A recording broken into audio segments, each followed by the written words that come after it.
Ça y est les gars, nous sommes presque au début de la Troisième Guerre mondiale. C'est bien plus proche que ce que vous ne pensez.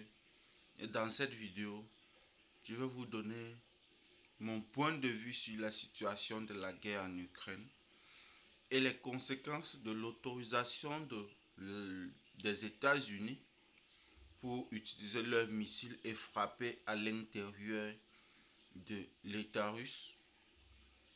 Et quelle est la réponse de Moscou ou bien de la Russie face à cette décision prise par les États-Unis?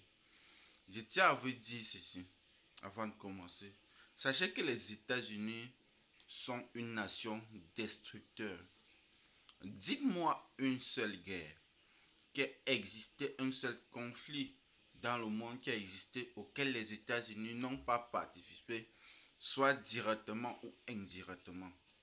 C'est ça leur objectif. Créer le chaos, s'enrichir.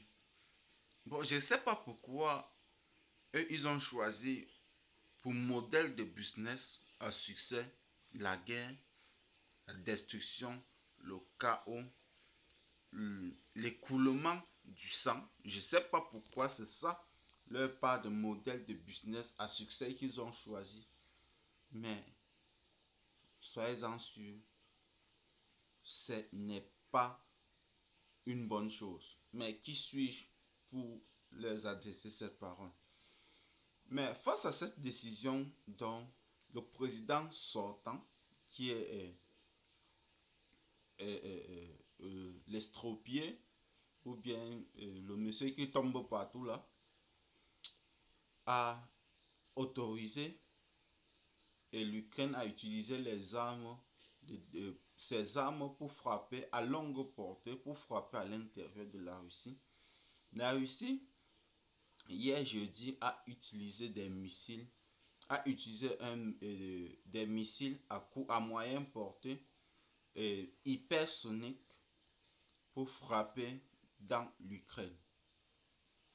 Et c'est après, parce que la Russie a prévenu que lorsque vous allez autoriser cela, ils se réservent le droit d'utiliser leurs missiles.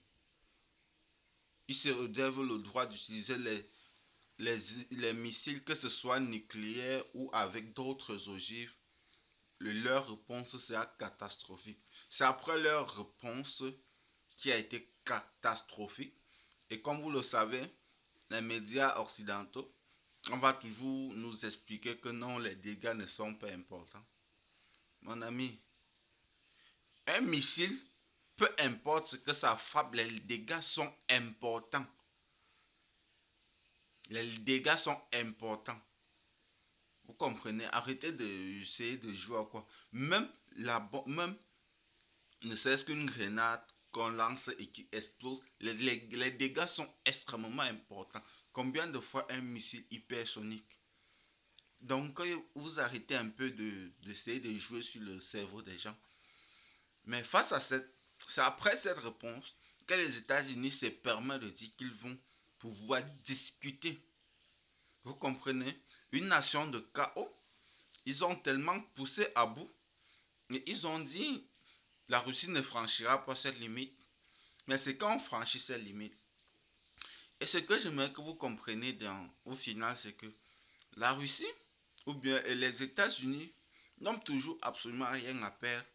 Parce que toutes ces guerres qu'ils provoquent se font ailleurs, ça ne se fait pas sur son territoire. Les États-Unis n'ont pas encore eu à reconstruire leur propre nation. Ils n'ont pas encore eu à avoir ce type de bombardement qui doit faire chuter leur histoire de dollars, qui doit faire couler beaucoup d'encre et salive dans les hôpitaux, qui doit mettre au chaos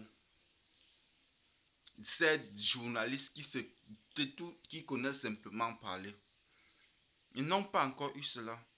Et ça inquiète énormément. Pourquoi? Parce que si une troisième guerre mondiale arrive, si une escalade arrive encore, vous ne serez pas épargné. Ce n'est pas parce que nous sommes en Afrique et ça se déroule sur d'autres continents. Nous ne serons pas épargnés parce que 90% même des systèmes que nous utilisons aujourd'hui sont hébergés où? Tout ça est hébergé à l'extérieur, n'est-ce pas? Donc, nos États, nous serons plus affectés qu'eux. Parce que eux, au moins, même chez eux, ils auront même des systèmes indépendants qui vont pouvoir répondre à leur population. Des systèmes qui sont locaux, qui vont pouvoir leur permettre de pouvoir communiquer. Mais nous, nous importons tout. Donc, chers partenaires, restez abonnés à la chaîne et surtout, je vous rapporterai d'informations supplémentaires lorsque j'aurai plus d'infos.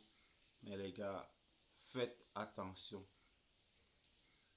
Apprêtez-vous, apprêtez un minimum vital, vous mettez à la maison. Ceux qui boivent là, apprêtez un minimum vital à la maison. Tout peut arriver à tout moment, ok?